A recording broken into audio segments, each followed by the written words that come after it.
Good night, Anon. Until the morning sun. You felt a chill run up your back, your nose sniffling reflexively in response. It made no sense to you. You were quite positive you were under at least 5 layers of the highest quality blankets known to Equestria. You figured the winters here were like more northern regions of your homeworld.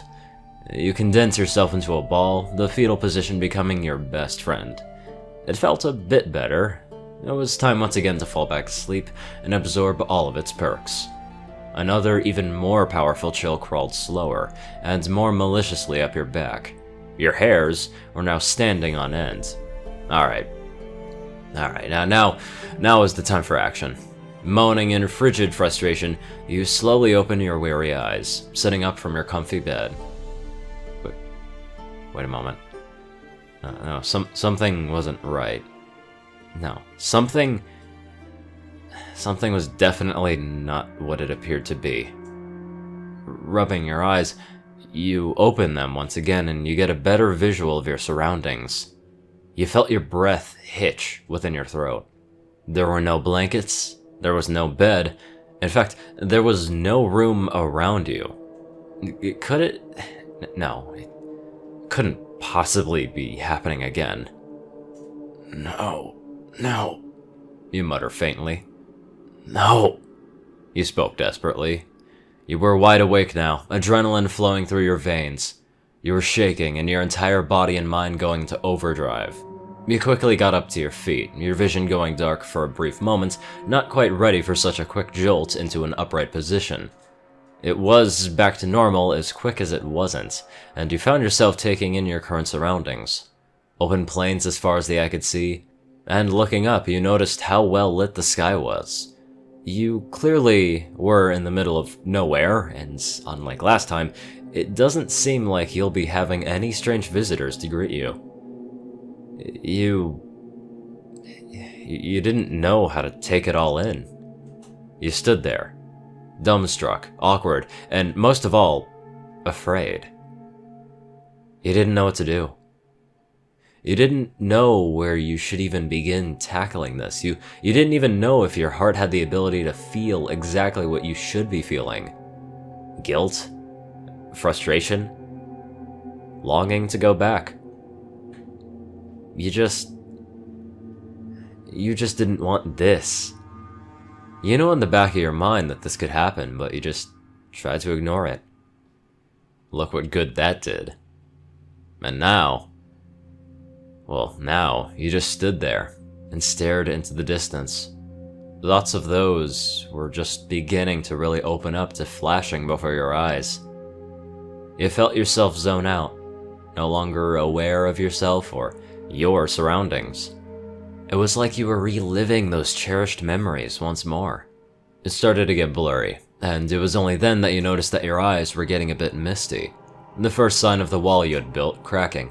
It started slow, but soon you found yourself sitting back down on the ground, your head to your knees, your tears freely flowing down your cheeks.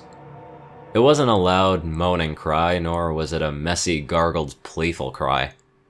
It was a solemn, lonely, and reluctant cry. The sniffles in between bouts of tears was the only noise that accompanied the howling wind around you. You were alone again, afraid, and battered. You wept, mentally pleading for it not to be so, but despite your deepest wishes, it wasn't what you desired.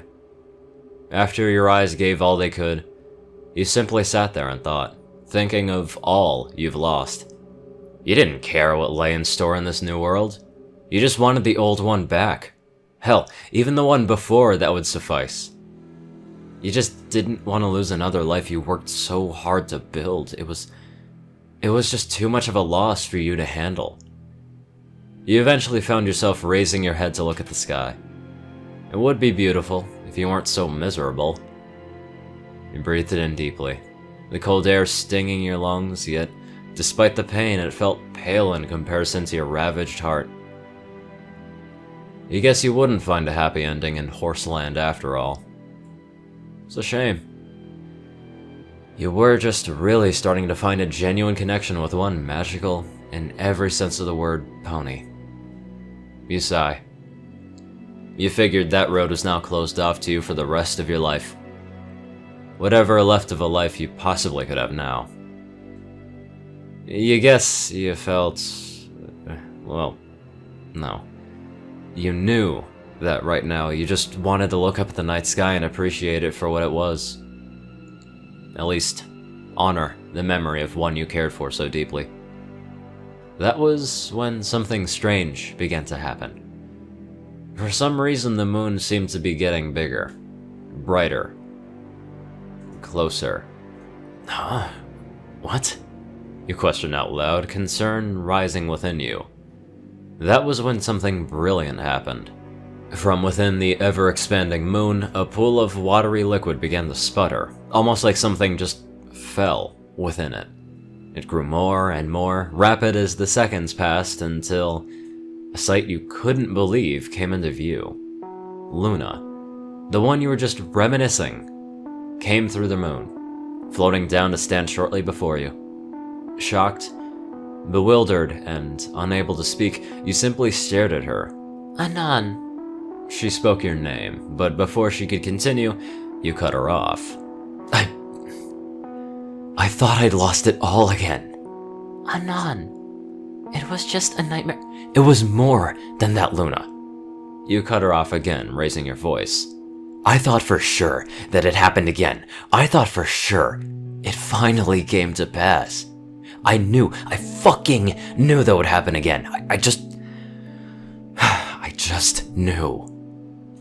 You trailed off, looking absent-mindedly at the ground, unable to look Luna in the eyes.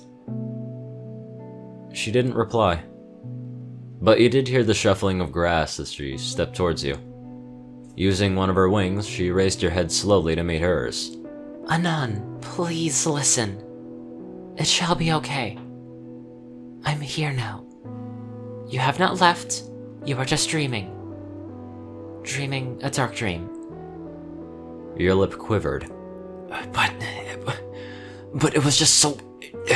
Okay. How do I know this ain't just some sort of illusion? She pulled you close. Is an illusion this warm? Even if it was, you didn't care. You needed the embrace.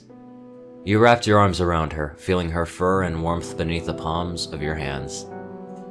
I don't want to go. Anon, I'm not going anywhere. It's not that. I'm just afraid that he'll disappear again, just like when we talked over breakfast that morning. I don't want to lose this. I don't want to lose another life. I died once, my old life forever lost, but to die twice and lose 2 lives to suddenly disappearing into another world, that would just be too much for me to handle. Luna relinquished her embrace with you, looking deep within your eyes, almost like she was peering right through you. Anon, I swear, by mine and my sister's name, you shall not meet such a fate. I simply won't have it. You felt touched by those words.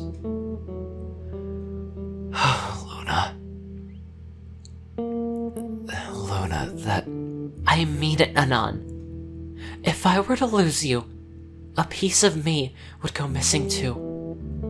You're a dear friend of mine. I haven't found myself close to someone in such a long time. I'm not losing you, and you're not going to disappear. Not on my watch. And not on my name as Princess of the Night. You couldn't help but bring her close and hug her again. Her words meant more than she could possibly imagine. Luna. I... Thank you. You didn't know what else to say. The words just would not come. Do not thank me, Anon. It's just the honest truth. Your feelings for the princess began to surface, your cheeks turning a slight tinge of red. You let go of her again and found your voice. So, I'm guessing that you sensed my nightmare or something? In a way, yes. We felt a disturbance in the dreamscape, a powerful one at that. Her manner of speaking switched itself back to the royal way. It seemed the relaxing tension put her back into her usual state of mind. And we felt it was also you, Anon, that needed our help the most. We were glad that we came before it could escalate. Truly, we are sorry that we were not here sooner. You felt your lips curl into a small smile. It's alright, Luna. It's alright. I'm just glad that you're here. In that moment, you could have sworn that she was starting to slightly blush herself. Perhaps, now that the nightmare has been dispelled, you'd like to gaze into the night sky with us? I'm sure that you'd find it interesting. You could not find it within yourself to even think about denying her request. Of course. That sounds great. Sitting down, the both of you gazed up at the sky.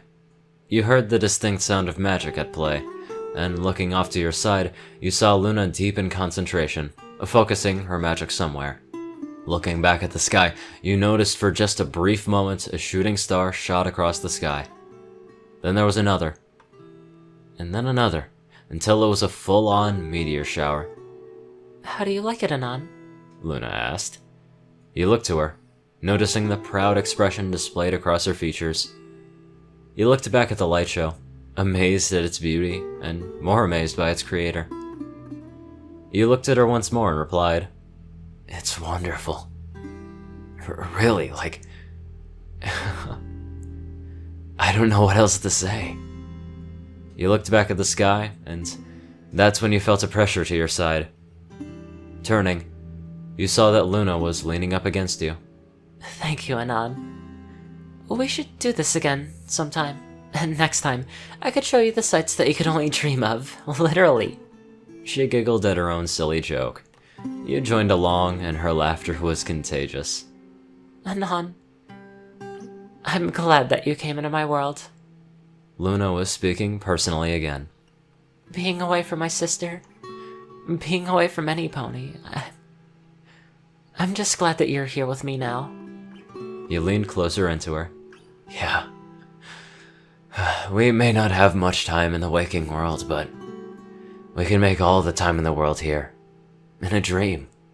Away from all the worry. With every word you spoke, you felt your chest grow tighter and tighter. Shh, Anon. Shush. Let us just enjoy the view for a little while longer. And so you did. You kept seeing the stars shoot across the sky. That blissful, wonderful night sky. You didn't even notice that you started to doze off, falling back into a deep sleep away from the dream, only to wake up once more come the morning sun. Before then, however, Luna whispered into your ear. Good night, Anon. You felt a warm sensation on your cheek, until it all went away. Oh my god, if that story doesn't define what wholesome is as a definition, I don't know what will. Anyway, I'd like to give a very special thank you to my wholesome donators. Yoshi Super Saiyan 2, Peter Coulthard, Dresdon, Nicholas Springthorpe, Dospo, Rainbow Dash 1990, RuneScythe 9852, CourierCruz CI, David D. Sanchez, Dwight Cornel, Gagi, Secret Moon, Orient Pax Kaiju, Starlight Glimmer, Trey, Pokekiller Zach, Soul Dragon, Jack Britton, Joe Pierce E, and Reno. Thank you all very much for watching this video, and I will see you all in the next one.